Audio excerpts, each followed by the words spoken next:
Hi everyone, I'm Mr. Bernard Tubera Gabaon. I'm a safety practitioner. For today's vlog, I want to show you something.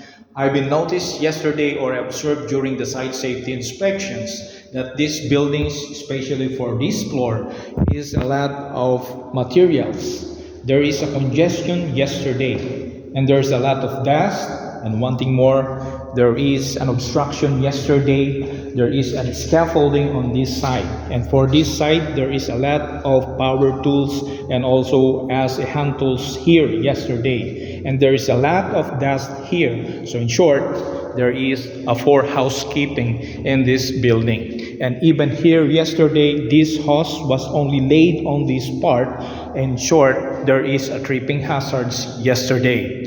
What I did is just I communicated to the permit receiver as well as to the engineers and supervisors who are conducting this work.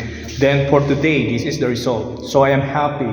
So what I did is just to use my knowledge regarding on how to be proactive in safety. So until then, this is my short vlog. Mr. Bernard Tubera Gabaon is yours. God bless.